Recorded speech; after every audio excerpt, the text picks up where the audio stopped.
Welcome to episode 2 of our Namibia video series, the second chapter of our trilogy. In the previous episode, our road trip commenced with a thrilling South African safari, leading us to Namibia's iconic Fish River Canyon. We explored the eerie beauty of the abandoned mining town of Kolmanskop before ending our day in the charming German-inspired town of Luderitz. I'm super excited for you to join us on this leg of the journey as we venture into some of the world's most enchanting destinations. Our path leads us into the heart of the Namib Desert, recognized as the oldest desert on the planet. We'll set our sights on specific wonders including Sossusvlei, Deadvlei, Sandwich Harbor, and Spitzkoppe. Brace yourselves, as you may want to book a flight right after this video. Still a beautiful sunset last night. We got to see the sunrise from the car, and we're back on the road today. We're going to arguably the most beautiful place in the world, for sure in Namibia, Sossusvlei, the dunes of Namibia. So we're excited to show you that place, and the road trip continues today. Yeah. We woke up early in the morning and began our 600-kilometer drive from Luderitz to Sossusvlei. Along the way, we made multiple stops, including a hillside hike and encounters with wild animals grazing in the fields. We finally made it. Woo! This is an incredible view, definitely worth the hike. Incredibly isolated and just beautiful. Nothing else around us. After 6 hours of driving today, we finally made it, and we were about to run out of gas. We're lucky we just got here just in time. About to find a campsite and then rest for the tonight. It's been a long day. We will now be looking for a campsite within the Sossusvlei National Park. We just arrived, and once again we will be camping out at the site of the actual attraction instead of a campsite. This place is absolutely stunning. We watched the sunset driving in here, and now we're hanging out, and as you could tell, this is just absolutely stunning.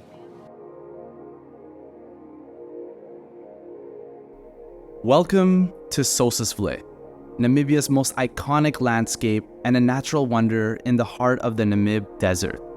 These Namib dunes span hundreds of kilometers towards the Atlantic Ocean, and during sunrise and sunset, they don't just look pretty, they're drop-dead gorgeous.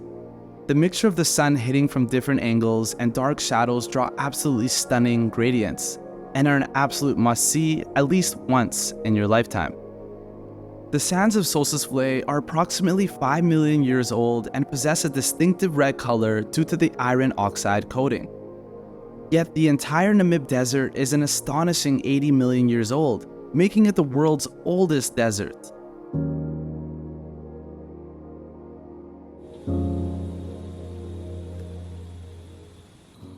Every night we're actually cooking something really good.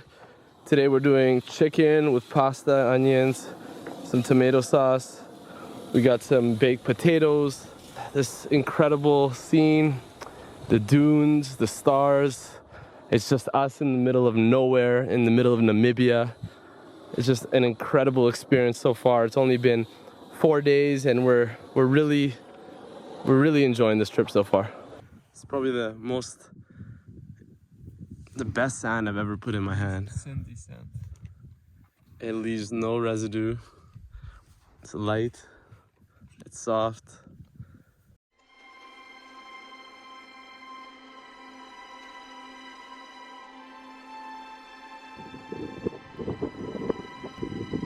Hey guys. Hey guys. After another good night of sleep, minus wind again, we're up for sunrise and we're driving through Deadvlei, which is in the middle of the dunes.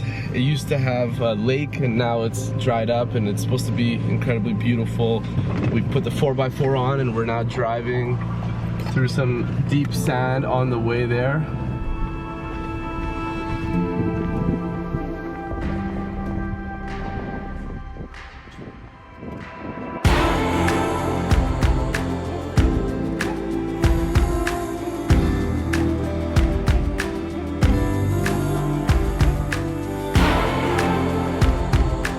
Having spent the night among the dunes, we were the very first to depart for Deadvlei. Our journey, however, demanded navigating through the deep sands with the challenge of avoiding getting stuck. Rising above us, the largest dune towered at over 380 meters. Below lay one of Namibia's most renowned treasures, Deadvlei, which translates to dead swamp. It's a small clay plateau cradling ancient camel thorn trees that have been lifeless for nearly 900 years. These hauntingly beautiful trees, preserved by the arid environment, stand as silent witnesses to the passage of time. Long ago, a river flowed here, the same river that carved the Fish River Canyon. This river once quenched the trees' thirst until the ever-shifting dunes altered the water's course, leaving the trees to bake under the blazing sun. This ground hasn't seen water for years, and it's because of the dry climate that the trees didn't rot but dried out instead. Deadvlei's surreal beauty is unlike anything I've ever witnessed. To truly capture its essence, it's best to arrive at sunrise, when the shifting shadows gradually unveil the plateau, and before the scorching afternoon heat sets in. The ethereal landscape of Sossusvlei has become a haven for photographers, drawn by its outer-worldly allure and untamed beauty. Trust me, this is one of the most breathtaking places I've ever seen. I can see why they call this place Deadvlei. I mean, besides the tourists, it feels dead. The ground is dried up, the trees have no leaves. Feels a little cold here, but still seems, once again, really beautiful. The perks of coming early is you beat this massive crowd that just pulled up. We're on the way out where most people are actually coming in. Breakfast of champions. We ran out of dishes because we haven't used the campsite in 2 days. So we're making do. I just cleaned the spoon with a baby wipe.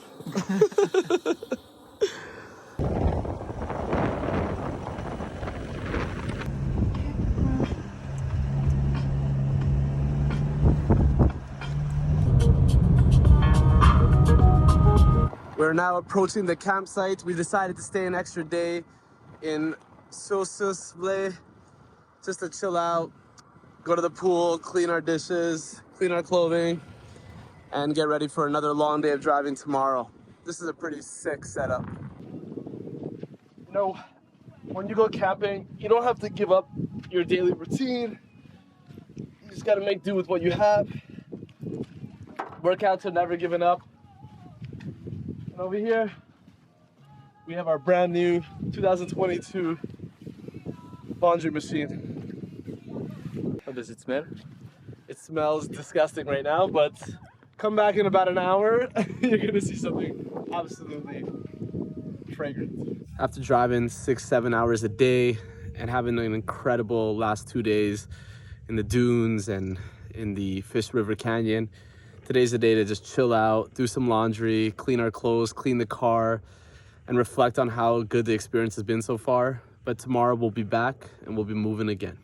One big thing that surprised me about camping in Namibia is the facilities are actually quite nice. You get hot showers, the sinks and toilets are always working, things are usually clean, this campsite has a pool, and you get a lot of private space. So it's actually quite nice. We also have 2 outlets here, a light, an area to cook, fire pit. We got our own little tree and a source of water to do our dishes and clean. So overall, really, really good stuff here. It's not often that you'll find shops like this that have all the essentials, but a big tourist destination like the Namibian dunes, you'll find shops like this where you could restock on food, on water, and it really makes the trip a little better. One of my favorite parts of this trip was the tranquil and serene mornings that greeted us. Typically, we'd rise with the sun, but a bit later during their winter season. There were no screens to distract us, no internet to connect us to the outside world, and instead we'd set up our table, prepare coffee, eat cereal and bread with Nutella, and simply drift into contemplation or conversation. Where we were, silence reigned supreme, opposite of the bustling lives we had left behind. After taking our sweet time, we would start to dismantle our tent, clean the dishes, and hit the open road. It was an enjoyable ritual that I eagerly look forward to every day.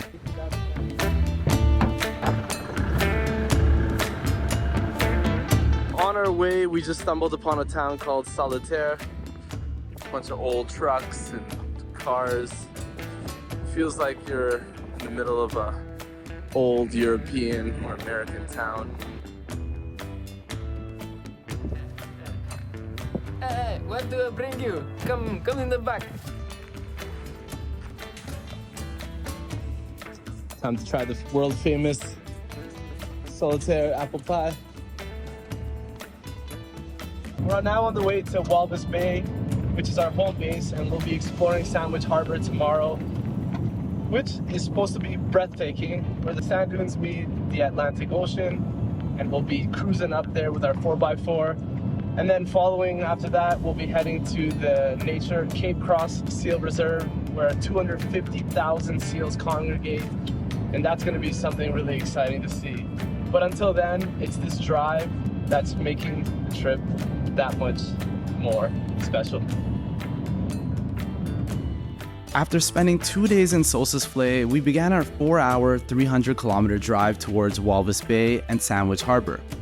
We made a brief stop at the Tropic of Capricorn, which is an imaginary line encircling the Earth at approximately 23.5 degrees south of the equator. It marks the southernmost latitude where the sun can appear directly overhead at noon during the December solstice. We didn't really care, all we knew is that we were pretty far south. Our drive was incredibly scenic, with rolling hills and winding tunnels. We paused for lunch along the way, relishing the vista of the hills in front of us.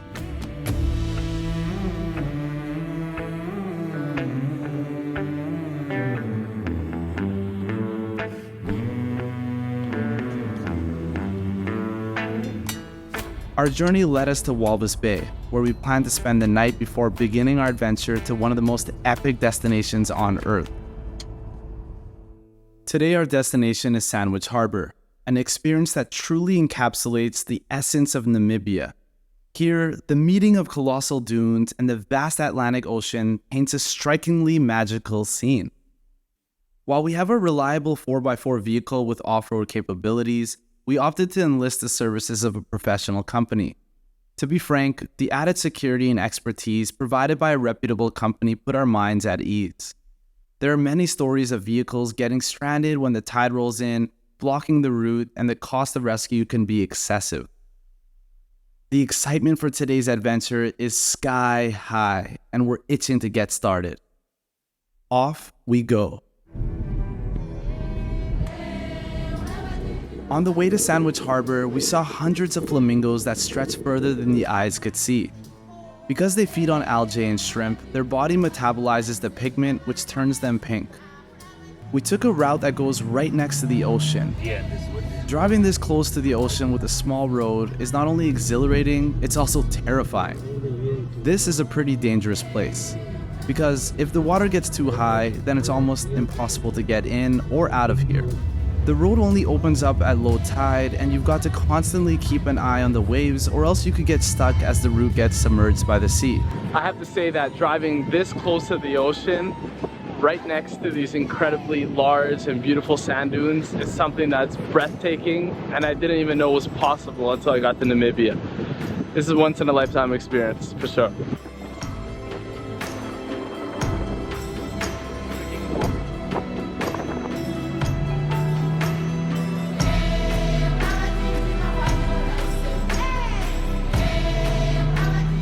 And of course, the worst thing happened.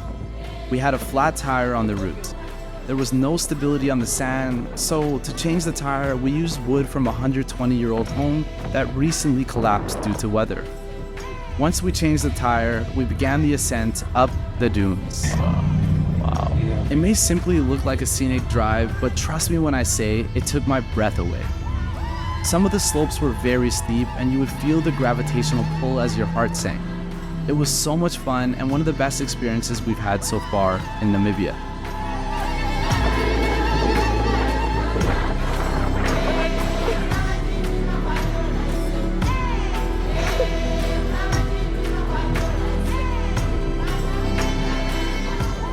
Sandwich Harbor is the postcard of Namibia. Many have heard of this place, but very few have ever visited. You have huge dunes that go far beyond the horizon on one side, and endless ocean on the other side. creating breathtaking sceneries and a unique opportunity for an off-road driving experience. This is the only place in the world for hundreds and hundreds of kilometers where the world's oldest desert, the Namib Desert, and the Atlantic Ocean meet. So now that the high tide has started, we cannot drive by the ocean, and the only way is through the dunes. And that's what we're doing right now. The Namib Desert stretches over 1,900 kilometers along the Atlantic coast of Africa to Angola, then southwards across Namibia to the Western Cape province of South Africa. We just finished our first week here in Namibia, traveling through the country, camping on our rooftop, seeing some of the most beautiful things we've ever seen in our lives. One thing that really is sticking to me is how this trip is making us feel like our real human selves. All the artificial desires to dress well and, you know, get ready for the day and artificial lighting and Wi-Fi to keep us up at night is really something that's not here. You know, we rarely get access to Wi-Fi or to calling. We don't really care what we're wearing every day. We just need food, we need a shower, and gasoline to drive us across the country. And it really feels like something I've never had before and something that I value a lot. And I think this is something that's going to follow with me and Benji for the rest of our lives, is that feeling of, you know, minimalism and not needing too much and not needing to impress and just living your lives the way it should be. And I think this is really a learning experience and something that you'll easily learn from too. We left Walvis Bay and drove 165 kilometers towards Spitzkoppe, a place I briefly heard about from the guys back in Uppington. As we approached the site, my jaw dropped. I was in absolute awe from afar. How did we just drive through endless valleys of desert and then out of nowhere, you see 1,000-meter-high mountain peaks dramatically arise from the desert? It's moments like this where I realize how incredibly beautiful this country is. This ancient land is a canvas painted by nature's wildest imagination.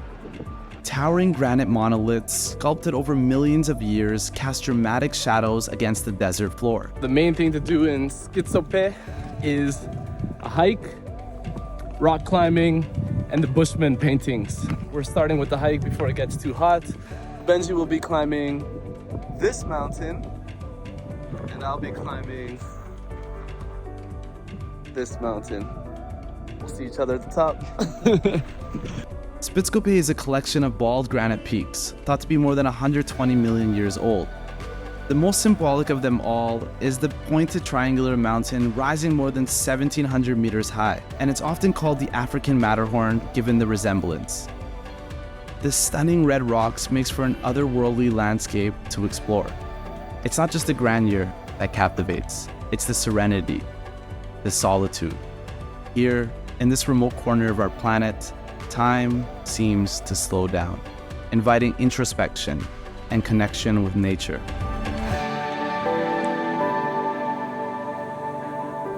Look at that. Found a bit of a path. Alright, so I made it. Ain't easy, especially with those shoes. But I'm at the top. Benji's on this side. Gotta find it right now. We're gonna find a drone. Kiss him on the other side. That's a beautiful view from up here.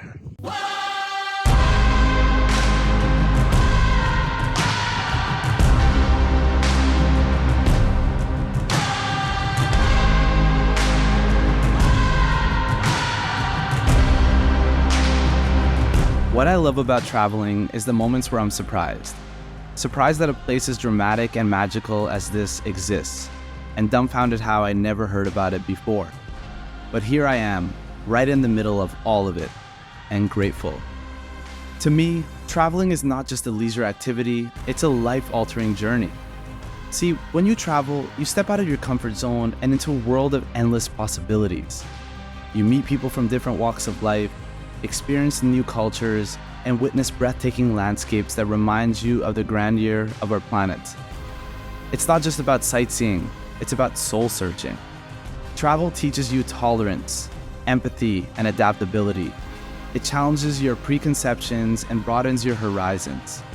It's a rich collection of moments, memories, and meaningful connections. So, why is traveling important? Because it's not just about where you go, but who you become along the way. Spitzkoppe is not just a place, it's an experience, an immersion in the weird and beautiful wonders of this earth. We explored, contemplated, and savored every moment in this mesmerizing landscape. In Spitzkoppe, nature unveils its most artistic masterpiece, and it's something to behold. Cheers, bro.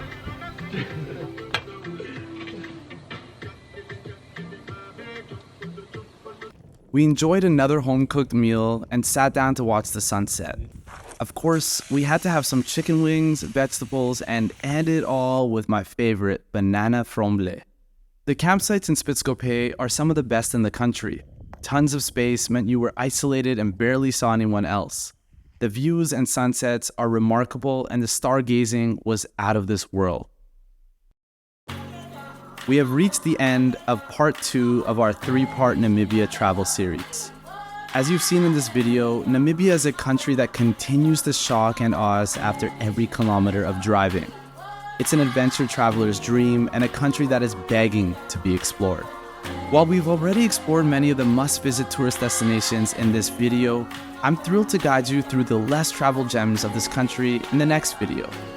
Our journey will lead us to the breathtaking Epupa Falls at the Angolan border and offer a glimpse into the untamed beauty of Etosha National Park, where wild animals roam freely. We'll dive into the rich history of Bushman Paradise, a place that reveals ancient rock carvings spanning millennia, before our adventure concludes against the stunning backdrop of Waterberg Plateau. If you enjoyed this video and don't want to miss my other African adventures, then hit the like and subscribe button and follow me on Instagram. See you in episode 3.